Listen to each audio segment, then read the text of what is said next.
Hello, hello. How are we doing? How sounding? We're live today. Live. Let me just share it. How are we doing? Hey, hello, Carl. So can you let me know if the sounds all right? Excuse the mess, by the way. I've got a bit of a project going on at the minute. I'm just going to share it. Oh, nice. Class. Give it a second. I'm just sharing it on my social media. This is the part where doing it live doesn't really work so well.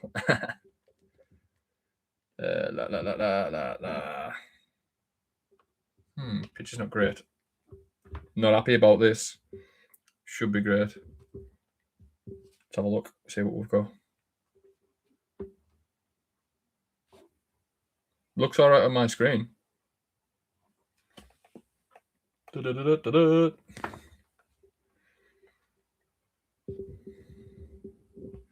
Are we all doing? Are we good? I apologise about last week. I've had huge issues with the camera. Oh, it just made massive. Well. Right, sorry, I'm just sharing this on social media now, so I do apologise. We are live with Scene Chat. How's everyone doing anyways? Are we all good?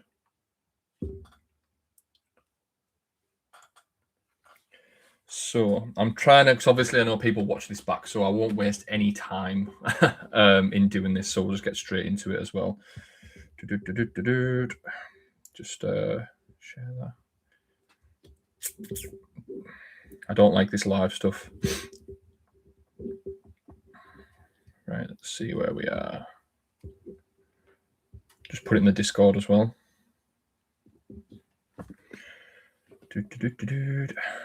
So, shut the fuck up. There we go.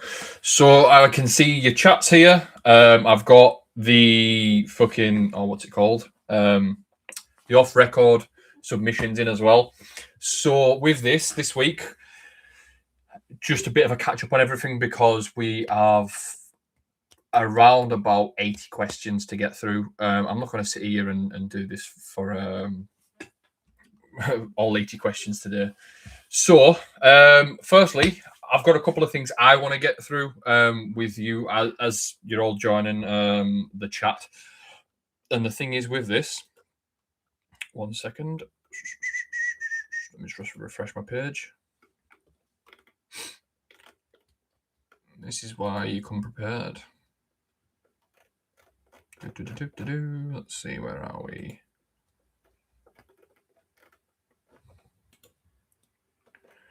Oh, there we are. Right.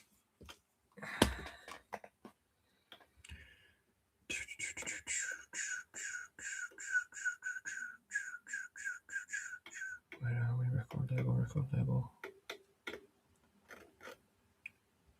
Jesus Christ, when you need it. There we go. Found it. Right. So, good to go. Let's get on this. There's a few of you joined now, so that's good. Right. This week, I've got a couple of things I do want to get through.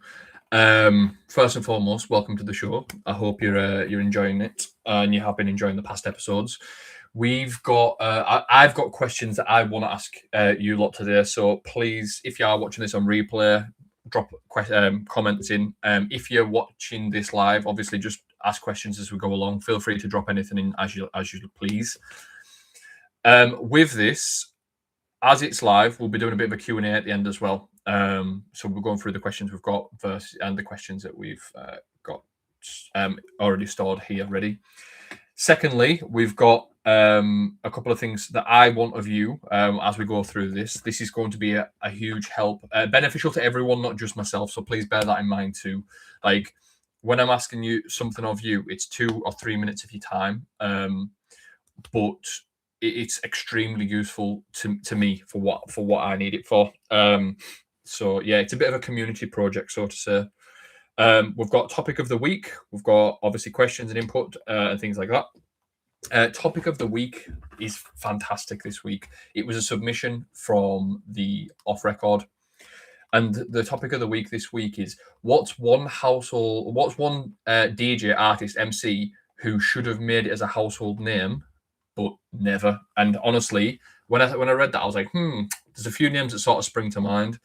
So let's get straight into it. We'll kick things off this week with what I want from you.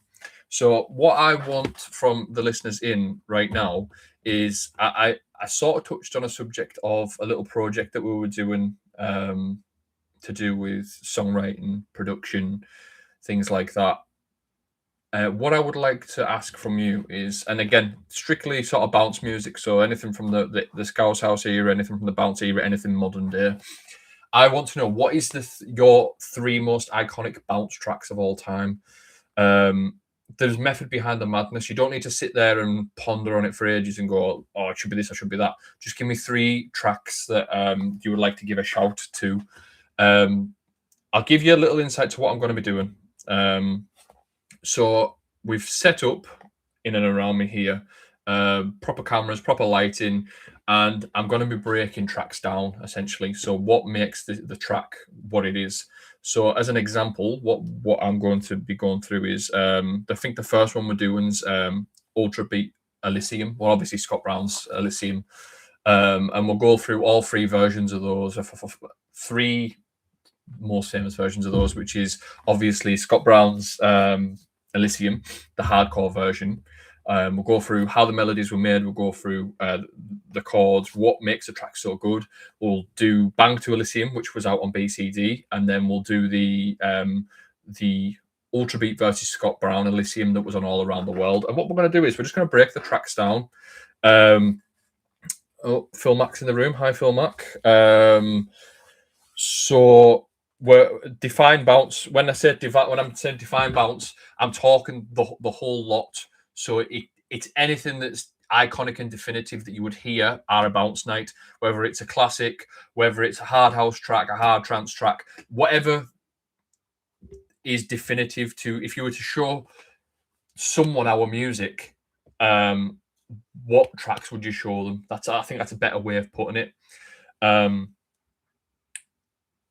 I hope that helps. So when I say, like let's say you bump into somebody at a random festival and you're talking about music. Thanks for making that hard. If you bump into somebody at a festival and you go like, "Oh, I'm a DJ or a producer," and like, "What type of music do you make?" and you just describe it to them. If you had to point out three iconic tracks, the reason I say that is I'm not going to sit here because what my idea does is going to take a lot of time to do. So obviously I need to rebuild every track. Let's say to Elysium as an example. I'll need to build everything. So what's great about the kick drum, what's great about the drums, what's great about the bass line. I'll have to rewrite all the patterns to the musical elements, things like that. And when I do that, I don't want to be wasting my time doing it when no one's going to be interested in that particular track. So that's why I want three tracks from each person, because it would help me massively. So that's what I want from you. If it takes 2 or 3 minutes to think about three iconic tracks, then go for it. What I would like to do today is we'll jump straight in. And the question came from an anonymous listener on the off-record submissions. So just bear in mind, if you have got a submission that you would like to put in on, ask any questions, and if you want to do it anonymously, just so if it is something that you think would affect your standing within the scene, then obviously keep it anonymous. That's what I've found when people are writing in, they're saying they don't want to have their reputation damaged at all, or something that might affect their bookings. And I totally understand that, but every question you ask, I will answer to the best of my ability and honest as well, whether that's positive or negative. I've seen a couple of shouts online about me saying that I'm being negative towards the scene. I'm really not. I'm answering things honest. I'm answering things truthful, and I'm only saying things that people are saying behind closed doors. I'm having conversations with people. I'm asking, what do you think about this? What do you think about that? Whether it's the music, the events, and things like that. If you watch one of these shows back, I will say, 70% of the stuff, 60-70% of the stuff I will say is optimistic about we need to do this to change, and and I look forward to what's coming next. Whereas some people who are watching this are just watching certain parts of it and going, yeah, he's quite negative, him, and picking out all the negative things I say. I couldn't care less, to be honest with you, but I think I speak for a lot of people when I do have some of these opinions, because it's funny, because when I do have an opinion that's a bit controversial, people tend to message me going, fuck it, that's bang on, that, mate, that's bang on. Never say it publicly, mind, but that's, it's not down to them to say it publicly, it's me who's saying it publicly. 2 seconds. Right, so topic of the week. The question came from Anonymous and came in on the 14th of the 7th. So sorry I haven't got round to doing this question a bit earlier. What's one name that could have been a household name in the scene but never was? And it's actually come from a raver. They've just labelled themselves as a raver. So I've been pondering on this one for a little while, and I've got a list of names for different reasons. If I'm wrong in anything I say, it's all a matter of opinion and subjective. So if you disagree, again, I don't really care. But here's my thoughts nonetheless. The first person, when I sat down and thought about it, was, I'll tell you in a minute. I'll give you my honourable mentions first.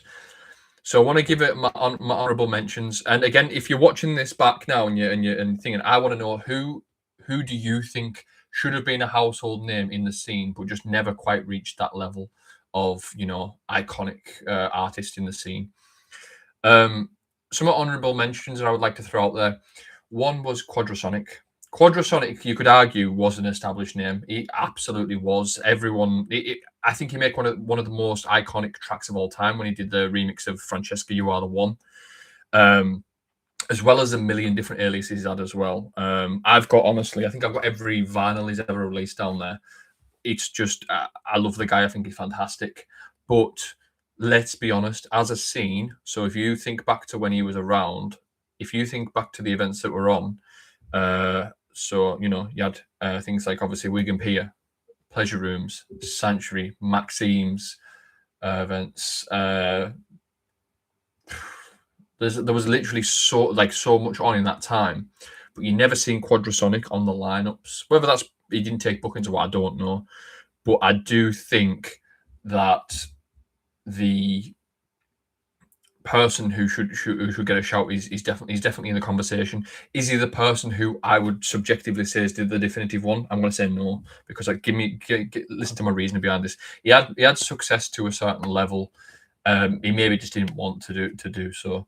But I think even now, when you listen to some of his music, it sounds very, very much. It sounds very much better than some of the stuff that comes out now, even musically and even production wise. I always found everything was very tight. He never copied anyone in anything he'd done as well. Everything he sounded really original. The next honourable mention, and Carl has actually wrote in on this chat, Daz Iman, and that was my second shout, was Daz Iman, Perm Styles. Daz is an unsung hero in the bounce scene, and has been for a long time. People don't seem to realise that. I always, when we have these conversations with people, they're like, "Oh yeah, but Daz is reasonably new." Daz isn't reasonably new. Like, Daz has had top tier music in the scene, in my opinion. Some of the best remixes and melodies, some of the best chord progressions. Got a fantastic ear for tunes for at least the last 12 years that I can think of. And even before that, he was a quality DJ and he's been around a long time, but I would say he probably established himself probably about 12 years ago. Did he reach the heights of a household name bounce? No. And I'm sure he won't mind me saying that as well, because sometimes, is it one of them things? Is it your face fits? Is it one of them things where, you weren't around when the scene originally kicked off, so you're not going to be like an OG where you held it in that sort of high regard. I don't know, and I don't have an answer for that. But Daz Inman is definitely an honourable mention on this list, just for obvious reasons. Like, I've booked him for my events before. Quality DJ, quality producer, and like I say, he does a lot of work behind the scenes for producers. I've noticed that he does a lot of like he rewrites melodies for people. He tunes vocals, and he's a engineer for some artists as well. So there's no reason why Daz shouldn't be top of the list in this. And I'm going to give a controversial one next before I give you my ultimate ultimate one. The next one is going to be Kenny Hayes. I know you probably listen to this going, fuck me, he produces probably a third of the music in the scene. But does Kenny get the praise that he really deserves? I'm going to say no. He should have been. I've seen, he was around back in the day. I remember I've seen flyers of him playing at Zone, as an example. I've seen him play, various things back in the day, but he was more of a remixer and studio engineer as a day job and wasn't gigging. I think if he'd have gigged, he'd have been much more of a top tier conversation. He is top tier quality. He's produced so much music. I mean, I don't even need to vouch for him and say everyone knows that. But what I do think is sometimes I think what he does goes underappreciated. Some of his Kenny Hayes stuff, unbelievable. Some of his Starman stuff's fantastic. Obviously, KB Project, obviously engineering for everyone in the scene. His contribution to the scene, if you took it all away, would things like Bounce Heaven Digital exist right now? That's a huge statement to make, but would it really? Probably not. And I don't think he gets the gigs he deserves. I think he should be playing out a lot more. He should be headlining the majority of this scene's gigs. Let's take him out of the bounce scene and throw him into the hardcore scene as an example. If somebody in the scene had done what he'd done in the hardcore scene, he'd be at the Gamma, the Darren Styles level of things, because he was around when all them remixes were coming out of the popular tracks. A lot of the times his was the most popular version in certain aspects. So, I don't understand why he's not the top of the flyer on the majority of flyers, whether that be a big thing like a BTID where it's Kenny Hayes doing whatever, or Starman. I know KB Project gets sets, but it's never like the headline set, and I think it should be. And you never see him on like a gig somewhere where, just a random, I don't know, fucking bouncy bounce fucking event in, I don't know, Burnley, Blackburn, Bolton, wherever it is, headlining it. It's just like he just gets these bigger gigs. Like he'll do Reminisce, he'll do BTID, he'll do Pier, like the Pier on the Pier, things like that. But like he should have been a DJ that should have been out every week, because the fact is, right, some people say, oh yeah, but he's a producer and whatnot. Does it really matter? Like, he's a DJ with a catalogue bigger than some people's record collections. He could come and just have a hard drive of stuff he's engineered, and he could play any time of the night. He could play a warm-up. Probably wouldn't put him on warm-up, but he could play a warm-up. He could do peak hour. He could do graveyard shift.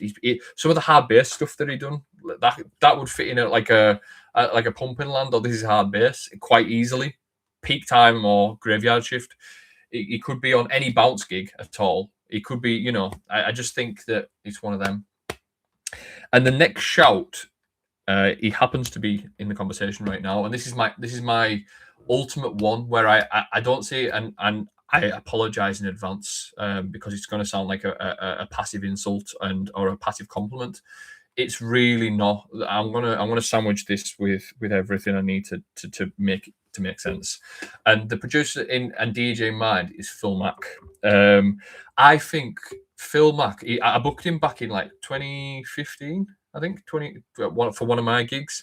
And like DJing wise, he's got a really good knowledge and good taste in music when it comes to like his range is really good. If you want to book him for a classic set, he can play a really good classic set. You want to book him for a production set, he'll play a good producer set. You want to book him for a harder set, he can there was a period where he was one of my favorite sort of harder bumping DJs because he still kept it like a little bit melodic. He didn't go all out hard bass and shit. But yeah, it was like I think the range is there. The second thing that I would like to mention, and this is where I think he could have been a household name and didn't quite get there, was the production side of things. I think that if he'd have stuck at it, and it hurts to say this because I think I'm in a similar situation. If Phil was around 10 years earlier or 15 years earlier, he absolutely would be in the like he would be a household name. The tunes is played. I've said this to him in the past as well. The tunes he's made, he did like a remix of Fly Away, he did a remix of Someday, Stay the Night. So many good bounce tunes where he had his own signature style. And I feel like he just didn't get the attention it deserved. I think it was maybe the timing of it being around. Like when he was doing them style remixes, the scene was in a place where they were wanting more like the bumping and the hard bass and the pokey and that type of thing. And to be honest with you, like if you dropped him in the conversation in 2005, at the level he was at in say 2015, I have no doubt in my mind he would be in the conversation for being a household name. If he'd been more consistent as well, I think that, and again, that's not a shot at you or anything like that. I know you dipped your toe in and out of the scene over the last couple of years, and I really think he would be like one of the established producers that you probably see on most lineups. And it's like I said, this isn't a passive dig. I mean this is hugely as a compliment, massive compliment.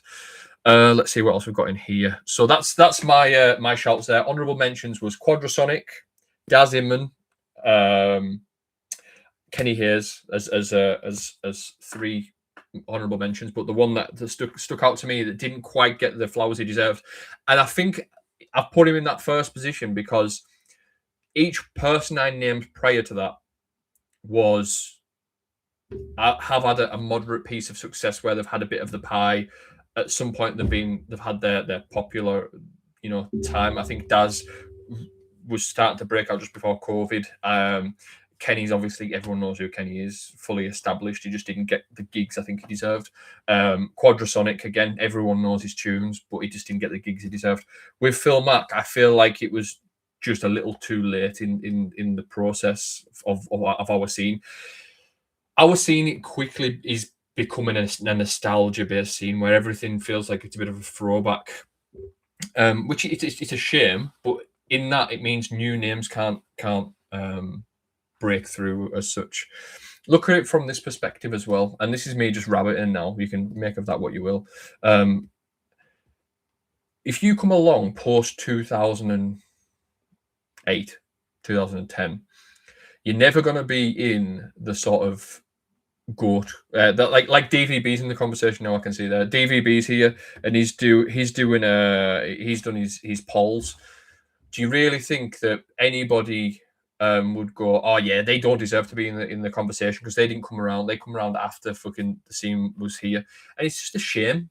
It's just a real shame that like the old guard are the ones that's always going to be held as the greatest of all time. I think we should be a scene that nurtures talent, and the people who do break out and become big names, if you look at the patterns, and this is just my opinion, but if you go and look at the patterns and statistics yourself, anyone who sort of blows up in our scene, it tends to be from the outside of our little Northwest circuit, where it's like, oh, they might blow up on on TikTok, or they might blow up on Spotify or whatever, and they become big off the back of that, and they'll start maybe doing clubland gigs, or they might start and they'll start going further afield.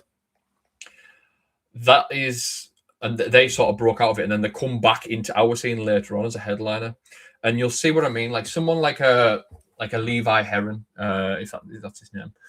Levi Heron, I didn't know who he was, and he's sort of a guy from Scotland. He made a couple of tunes, and he sort of blew up and went massive. And he'd come into our scene as a headliner straight away. It's not really a great example. I'll give you another example. Energy Tracks. Energy Tracks, Neil, and I'm trying to think of his first name. I'm so bad with names. And I know it's Gemmel. Ian, sorry. I just know him as Gemmel. So with them two, they're people who were around for years in the Scotland scene, and they did various things and had their own levels of success. When they did Energy Tracks, right? If they'd have came into our scene and got signed to a label, I don't know, say This Is Bounce, Cheeky Tracks, Manic, whoever it may be, they'd have just been another artist in the scene. They get signed to Trick and release Don't Hurt Me Baby, I think they did first. And then they did Rock the Party and whatever. They became big, and then, next thing, they're playing, headlining Keo's Let's Have It. And it's like nothing in this scene seems to grow from the inside because everyone feels held down a little bit. I might be wrong. I could be absolute bullshitting what I'm saying, but that's the way I feel about it. If you agree, obviously let me know if you disagree. So yes, let's see what's in here. For me, so Phil Mack says, for me, Steve Willow is so overlooked for his efforts. It feels like now's a good time for him, but it's been a long time coming. So with Steve's put a big contribution to the scene. He's been producing and making good. I've supported his tunes for years. I think I started playing his tunes in I played the Donk Engineer stuff, so it's probably even earlier than that. I played the Donk Engineer stuff for a long time, maybe 2010, maybe I started playing them. But the actual Steve Willow standalone stuff, 2012, 2013, I've been supporting his stuff since then. So yeah, I rate him. And like I say, his tutorials and stuff he's put online has been a huge help. This is what I mean as well. People like him who produce these tutorials and videos to help others. It helps his profile massively, but it also helps grow the scene from the inside. How many people do you think have watched them and become producers off the back of that? Because I imagine it's quite a lot. That's just me being honest. I don't know if I don't have facts to back that up, but I imagine it is quite a lot. He started doing. This isn't, by the way, what I'm about to say is not a passive shot or anything like that. It might come across as that, but I don't mean it like that. He started doing some of that, like, sort of modern hard house. It's not hard house, but they call it modern hard house or speed garage, whatever it is. I don't see much of his stuff anymore. He unfriended me on Facebook, I think. So I hadn't seen his stuff in a while, but I'd seen he's gone live on YouTube. So I still watch his videos and stuff when he puts them up. But yeah, I rate him nonetheless. Think he's good. Mike K could have been someone. Mike K fucking could have. I know you're watching it right now, Mike. With yourself, I think if there was more of a DJing aspect and sort of putting yourself out there a little more, I think that yes, I think you produce some of the best music and some of the most. Yes, some of it sounds like gives you that nostalgic feeling, but you're producing it really well, and the core of what the music is, the melodies and the chord progressions and the elements used sound really good. So yeah, you should be someone. Pull your finger out and start doing it. Start doing live streams like this. Get your face out there. No, get if you put a production mix together, I bet you get a lot of people listening to it. Absolutely. Let's see. So there's a couple of things in the chat here. If you're enjoying this, obviously, can you give it a share as well? Because it helps me massively reach new ears. So what we're going to do is, obviously, I've asked for your help. Everyone who's watching now, if you just joined, I want to know your top 3 most iconic bounce tracks of all time. It just helps me with a little project that I'm working on. So we're going to go through some questions from the listeners for this week. Let's see what we've got. If you have a question and you want to ask it, I'm going to put in the description of this video the link to ask anonymously. If you've got a question you would like me to answer today, you can drop it in the live chat now as well, and we'll talk about it. We're going to be doing a little Q&A towards the end of this video. So let me just zoom into this because my eyes aren't great. I usually be able to 1, 2, 5. There we go. Let's have a look.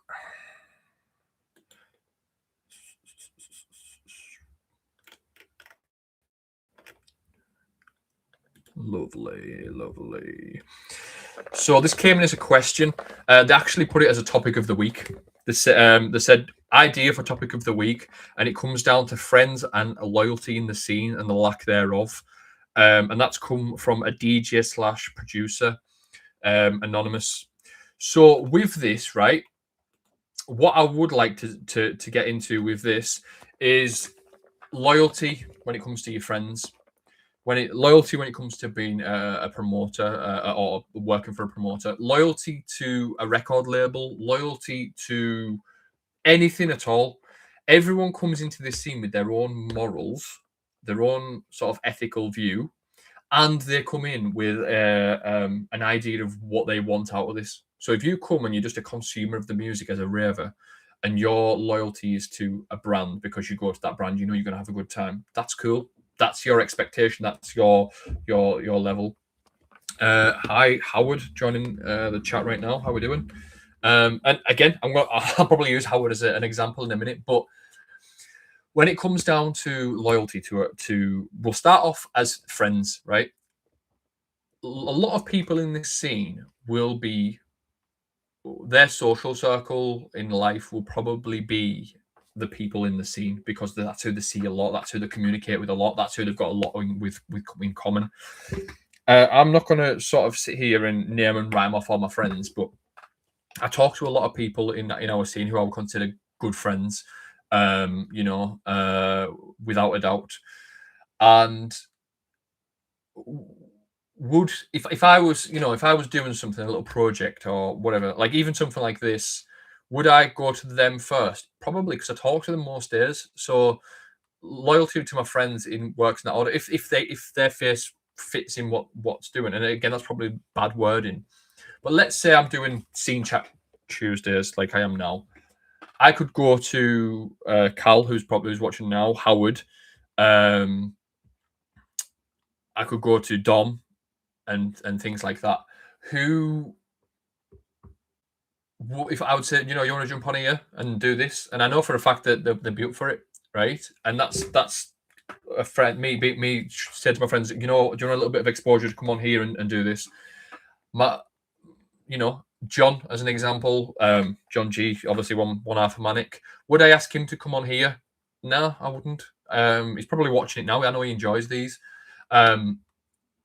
Because I know he's not interested. So it's not that I'm being disloyal to him. He's just not interested in being in front of a camera. He'd rather just turn up, do the DJ, and fuck off. He'll put his 2 pence into the conversations at times, but he doesn't like being on the camera. So in that regard, yeah, I'll probably go to my friends first.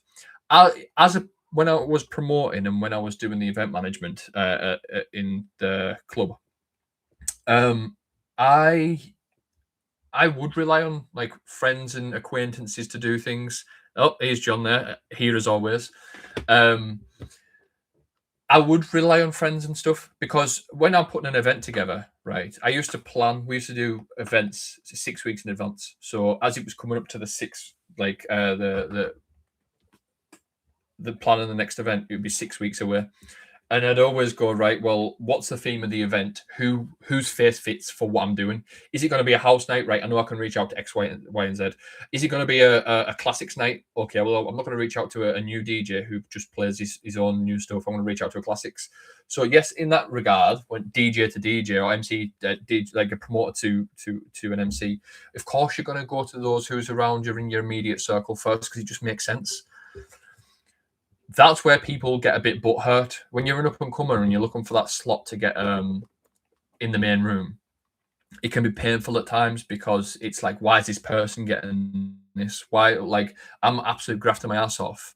But the fact is, you're in this middle ground, and I don't mind saying it. I feel like I'm in the middle ground where I'm not every promoter's friend. I'm really not. Like, I'm acquaintances with most people. If I see you, hiya, how you doing? That's it. But I've got my friends who I associate with. I'm not there, right? And I can't think of as an example. Let's say Ben and Martin from BTID. I'm not there going to them. Hi boys, how you doing? You're having a good week, and are we mates? We're not. We're acquaintances. If we see each other, we'll have Martin more so. But if I see Martin, we'll sit and we'll stand and have a conversation for 20, 30 minutes about nothing really music related. But that's as far as we're acquaintances on a professional level. Do I expect anything from him? No, but I'm in the middle ground where there's a lot of people in this middle ground who he can look at a lineup and he can go, right, we need 3 or 4 people who's not helping with the, BTID as like I'm not going to say resident, but like people who do jobs for BTID. I feel bad using them as an example, but I'll use someone else as an example in a minute. So I know I'm not going to be first choice all the time, and it's quite annoying when you get an event like another event. Howard, I'm apologising. I'm going to use your event as an example here with Elation. Am I headline status? A lot of people maybe not see me as headline status, and that's cool. So therefore, if I was to get a set of Elation, I'd be somewhere in that middle ground, in my opinion. There's 1,000,001 other people in the middle ground. Howard probably got his DJs there who he can just reach out to, who he's good pals with. I'd consider Howard a good pal of mine, but he's got, he could have 50 other friends who would come before me. Same goes with people like Kenty. Same goes with the Corruption guys. Same goes with Sanctuary. Every person has that little circle around them, and it's people call it a clique. People, sometimes it's not that. Sometimes it is just, who's easiest to contact. You know what I mean? Who can I just text and go, right, I've planned this event and this is what's going on. So yeah, when it comes to loyalty, this is where some lines blur with what people ethically think. To me, I'm a working DJ. If you want to book me for an event, reach out to me. If I've got nothing on that date, I'll come and do your event and your party. Of course, no problem.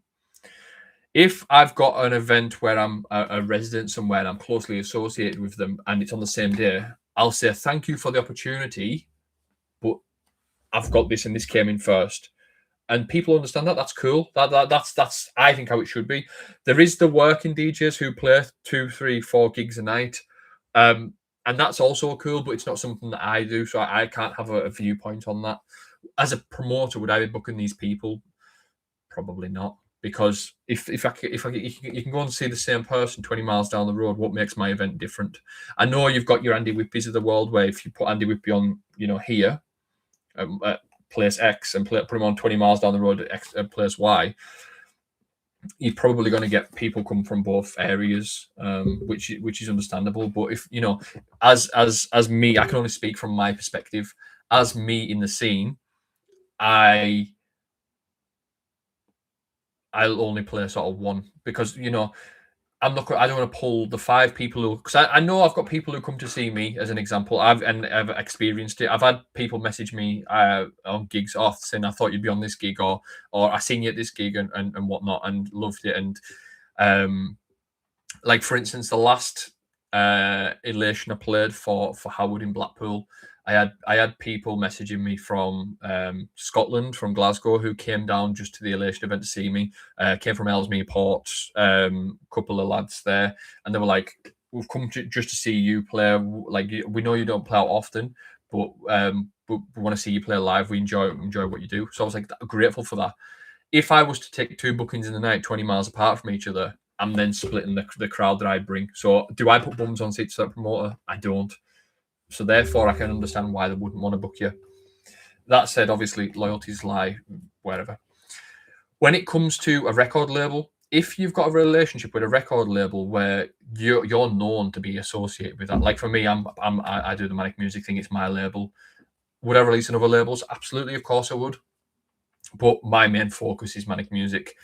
Same goes for, would I be pissed off if one of my artists on the label went to go and release on another label? I would not know. But we're a small scene, and I understand to keep this scene alive, we need everyone to work together. If we were, say, a Defected Records, if we were a Toolroom in the house scene where there's more money, there's more eyes on it, there's more notoriety on it, I can see why they get people exclusively. I can see why, for example, Sam Divine, she's got her own thing, but she's very tightly associated with Defected Records. if she went tomorrow and started releasing on another, I'd be like, there's some loyalties that's not sitting here, right? When you become an association with something, it's very, in my opinion, you should stay loyal to them. And if there is an opportunity where something comes up, have the conversation with the person you're working with and go, there's something here that might benefit myself. It might benefit the brand that you're working with or the label you're working with, to go, they've offered me a remix to do here. I think if it blew up, people would then go and check out my back catalogue that's closely aligned with your record label.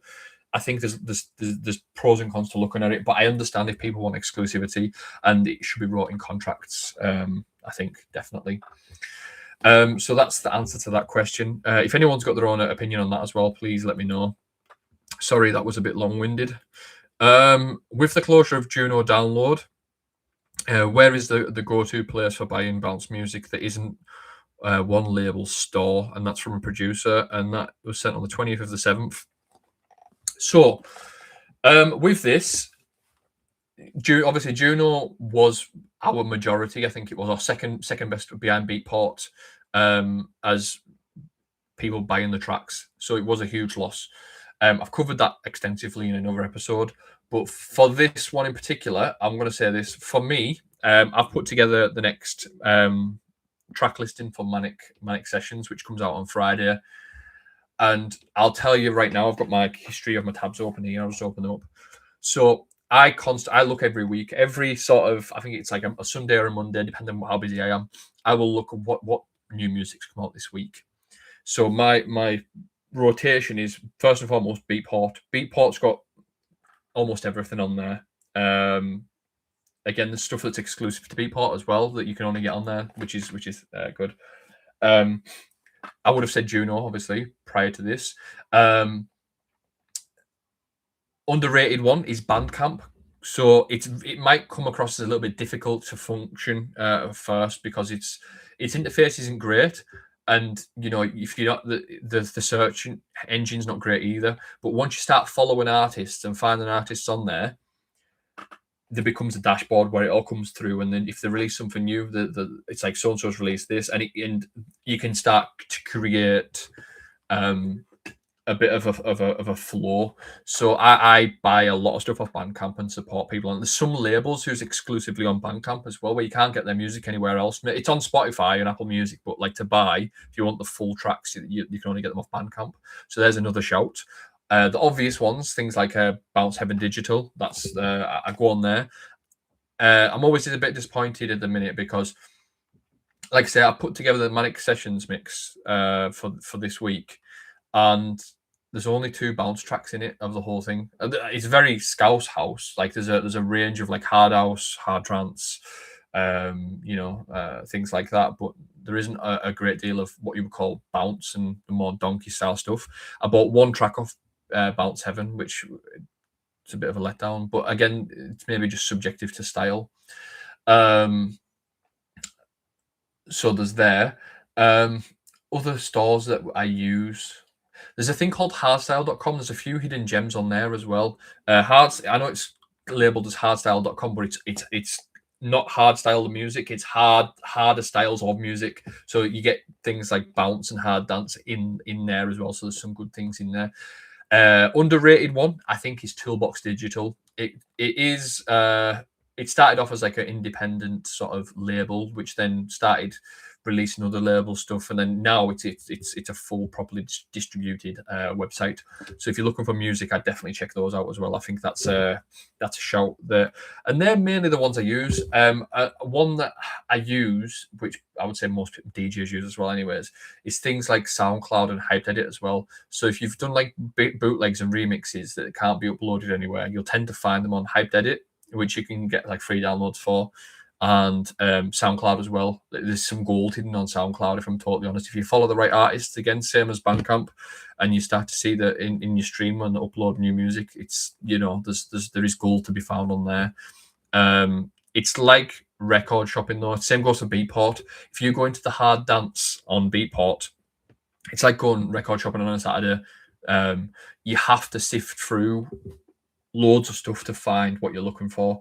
Like if you look at the latest releases in the hard dance, there'll be Gabba, there'll be you know, hard style, there'll be hard trance, there'll be bounce, there'll be bits of everything in there, and you've just got to scour through to see what you're looking for.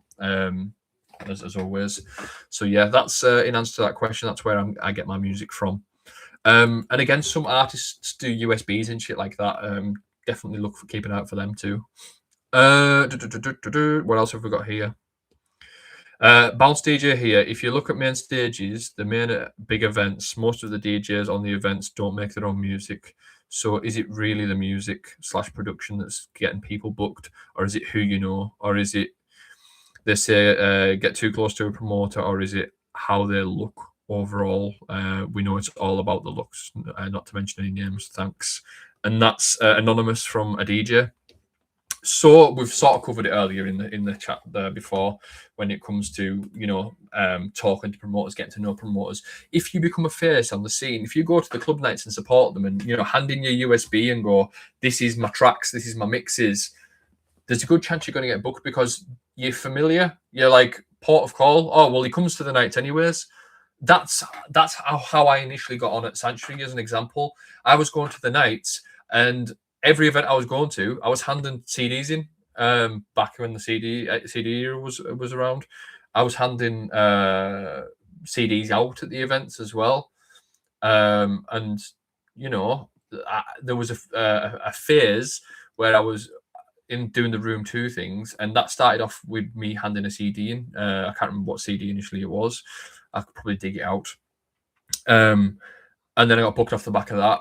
I started getting my main room stuff because even though I was still getting booked for Sanctuary, I was still handing CDs in every event I was going to.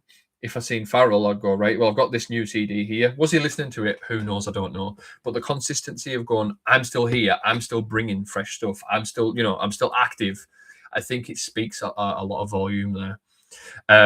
So that's one of those things where it's like, you know, effort goes a long way. It does with me, at least. You could be. It's like you've got a business, right? If you've got a business, would you have a high performer who's brilliant but just lazy, or would you have someone who's like average and consistently just knocking at that door to try and get through to be the best they possibly can be? For me, you know, I'd rather have the energy of that person around, because if you've got the lazy person here who's naturally talented, right? Yes, they're naturally talented and they've got there's pros and cons to both sides, but that energy can go to the rest. Like I've had my own residence team for my event in the past, up at Whitehaven. If you get somebody who's lazy and doesn't bring the same energy as and enthusiasm as everyone else, it spreads. But it's like, if you put that effort in, like for me right now, I don't mean to make it about me, but I'm just trying to go off my experience. I'd like to think I'm pretty consistent in what I do. I put mixes out constantly. I had a bit of a dry patch where I wasn't getting booked anywhere, which again, you can go back and watch previous episodes. It's documented. And with that, it come across as maybe I wasn't putting enough effort in. I was still releasing stuff. I was focused on growing the label as well, so we weren't releasing as much manic artist stuff as maybe we once were, and maybe that's why there was a dry patch. Now I do the monthly mix. I'm getting people messaging saying, you know, are you free on this date? Can you come and play this? And maybe that's what it is. People seeing you're active. It's like that thing in your phone book as well. If you're putting a night together, you want people who are driven and passionate about it. At least I would in mine. Let's see, what's this? Phil Mack, you shitbag. Why did you why did you retract the message? Hi, Joshy Digital. Carl. I feel like I'm consistently average. Yeah, don't seem to get anywhere. Carl, come on, man, don't complain. You have had a good few years, if you ask me. That's just my opinion. But like, you've played some really good events and some been working with some really good brands. Do you deserve more? Yeah, I absolutely do. I think you deserve more. The effort you put in, the monthly mixes, the classics, the tracks you put out. that's why we're friends, because you've got the same drive as me and the energy as me, where you want to better yourself, you want to put yourself out there, and I think that's why we get on so well, because we've got the even though, I hold my hands up in the air, and anyone watching this gets a peek behind the curtain. I do get a little bit fucking down and out with it sometimes, because when you're consistently trying to be the best you possibly can be, and you feel like sometimes it doesn't go your way, you do get a little bit pissed off. I know Carl does. I know a lot of people in this conversation right now do, because there's only so many spots on a lineup. There's only so much attention that can be given to you. Are we all fighting for attention? People will say no, we're not, but we are. Like, if you're not getting booked for an event, you're not getting the attention of the booking from that promoter, from them ravers. It sounds bad, but we're all attention seekers, and I mean that in the utmost respect as well. Like if you weren't getting bookings, you do get a bit down and out with yourself. I'm talking from my perspective, and when it comes around to it, and you do get it and you feel appreciated, then it's like, oh, this is good. Like, I'm happy with this, and I'm getting that little bit of attention. I'm getting the chance to play in front of a crowd. I'm getting a chance to show off my new music. I'm getting a chance to show off the new tunes that I've found. For me, I'm always going to be a tune pusher, or throughout everything I do. My little lad has such an eclectic taste in music, because I'm a tune pusher. You see me online, I'll push tunes. If you're in and around me physically, I push tunes onto my missus that, she didn't used to like things like the Arctic Monkeys, or she didn't like the Cortinas or Oasis. She didn't like Stone Roses, but guess what? I fucking grounded it on her until she did. And I'm the same with everyone else. I will send tunes to my mates and go, right, this is banging. You'll love this. I've got friends who just exclusively listen to classics, and they'll just go back and re-listen to, say, I don't know, Sanctuary 2 Part 2, Sanctuary First Birthday, Frequency CDs, all Pleasure Room CDs. If I find a new tune and I'll send it to them, I'll say, listen, I know you don't like the new stuff, but listen to this. This is fucking unreal. And 9 times out of 10 when I do it, I remember I sent that Relentless Sounds, More Than Words Can Say. I sent that to one of my mates and said, listen, I know you don't listen to the new stuff, and I know you used to come to the parties years ago, and you say you don't like music, but listen to this. And he sent it back, and he's like, wow, this is fantastic. I'm a tune pusher. I'll always push tunes, whether it's my own or whether it's someone else's. If it's a good tune, it deserves to be shared and heard by people. Just my point of view. We've got one more question for today. This one came in today. This came in from Pissed Off Parrot. So with Pissed Off Parrot, let's have a look what we've got to say. It came in an hour before record. So this one is some, and they've put in brackets some ghost producers are killing the scene. Same sounds, poor productions, remix and chart tracks that have already been done 10 times over for the sakes of £30 to £50. People should have more pride in their work, or just sack it off because you can't be asked. No wonder people who've put the years in trying to create a profile as a producer pack it in. And that is from a parrot. I can only echo that. I share it. Pissed Off Parrot, nice one. I love it. Because it's true. If you're producing and engineering for people and you're just dialing it in, fucking pack it in. Yes, you're getting a wage for it and you're making money. I cannot tell you to stop doing that. But please offer when you do this. If you are one of these people that's been alluded to here, I can't think of who it's actually about, to be honest. But if you're that person, I'm not going to be negative here and go, you know what, fuck it off because you've been a prick and you're ruining it for everyone else. Just when you get a client in, try new sounds, give that person their identity. So, for instance, if you get somebody who comes in and goes, you know what, I want to make a big hands in the air track today. Okay, cool, right? Sound. Don't go to the well and get the same sound that you used in the last track that you did. Use a different sound. Use a different, if you got your go-to chord progressions, you go to do that. If they come to you and say, you know what, I want it to sound exactly like this, be somewhat resistant and say, well, that sounds from that person. We can take inspiration from it, but let's try a similar sounding bass line rather than the exact same bass line or a similar sounding kick instead of just dialing it in. I think that's me being optimistic there. And that's me saying, you continue doing what you're doing. And if your heart's really not in it and you're just doing it for the money, right, then for the sake of the scene and what you've once loved, if you are dialing it in, because that's what happens. We all loved it at one point, or we wouldn't be here. Because it's certainly not for money, because there's no money to be made. Not a great deal. If you want, for the effort you put in, doesn't feed back the same.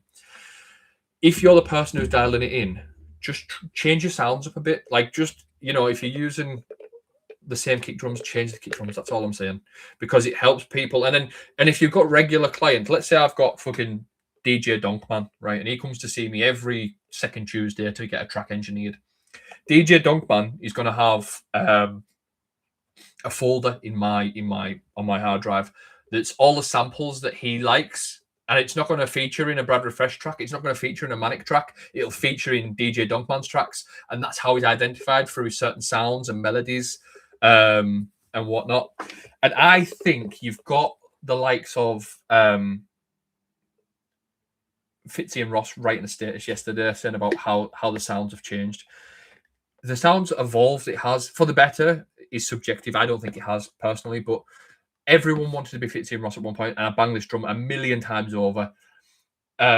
Everyone wanted to be KB Project at one point. Everyone wanted to be Alex K. Everyone, it's the list goes on. Everyone wanted to sound like the Clubheads at one point.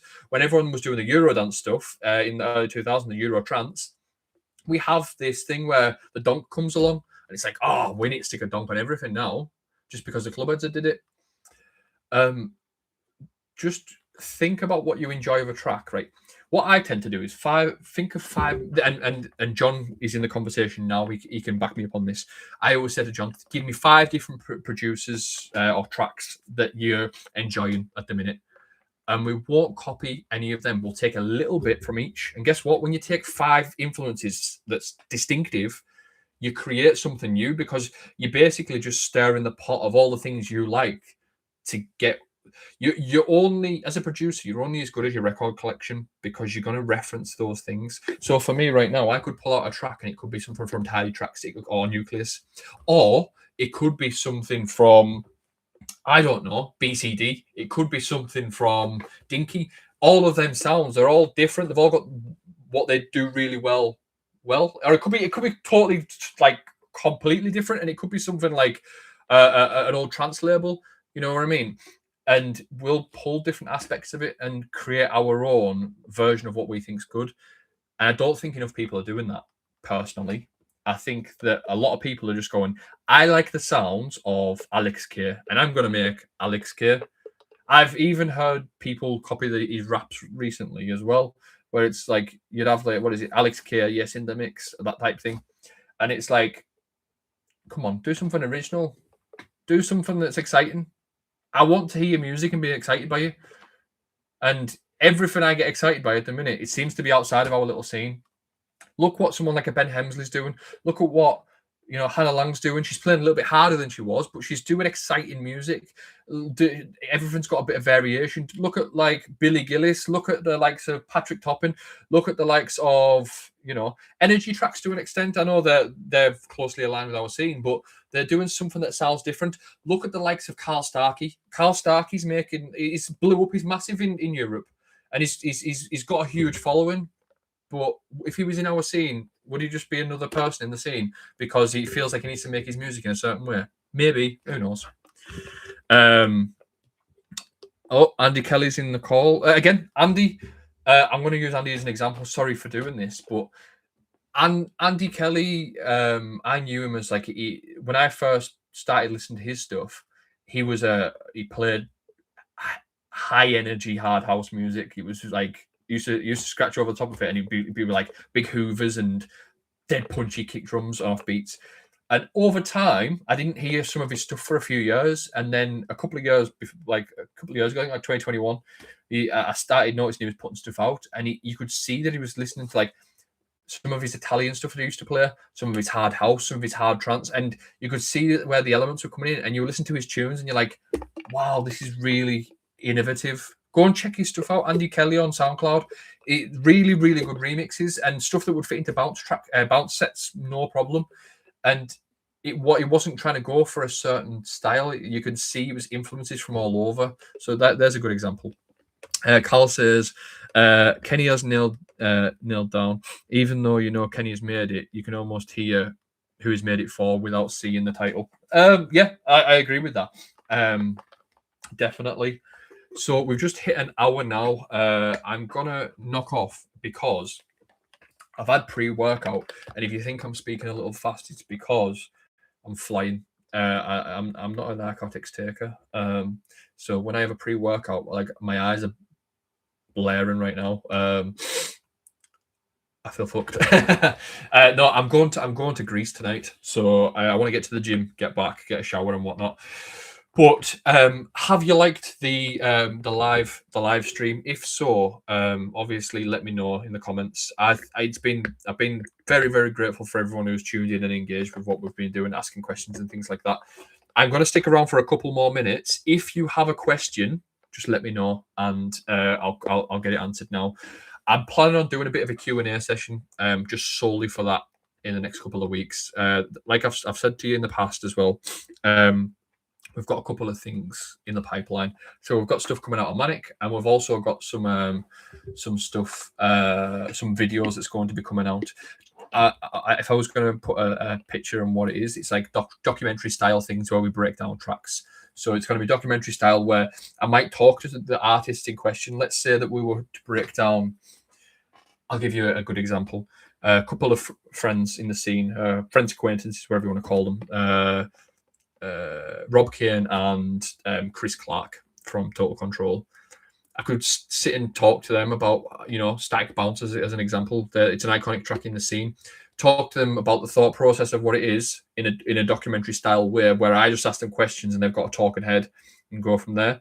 And then I'll remake the track in the studio, and you can watch me and how I break the track down, how I remake the sounds, and that's it's gonna be going forward. But like I said, I do need your input on this.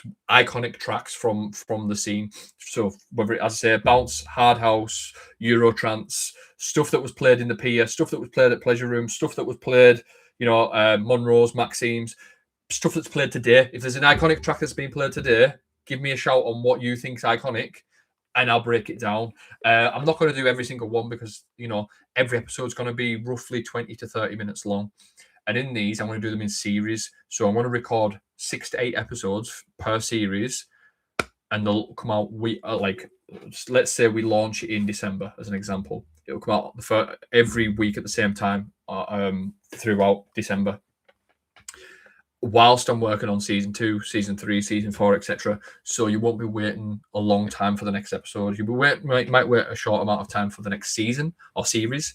But yeah, that's the only way you'll have to have. These things do take a little time. I've been doing some drafts where I've been remaking the tracks and setting the cameras up, getting the lighting right, and I wanted to make it look as professional as it can, just so that when people get it, they're getting value out of it. I'm getting nothing out of this myself, other than the fact that I enjoy production. So I get to sit down, break down all of the iconic tracks. And I might throw in an obscure one every now and again that I want to break down, and we'll do that. But yeah, just to finish up, I just want to say thanks for everyone that's listened. And if you've got questions and you want to submit them, you can submit them in the sheet, the Google form that we've got anonymously, so you won't have anything attached to it, no email address, anything like that. It's all anonymous. Just want to say thank you for listening, and I'll see you again next week. See you later. Have a good one.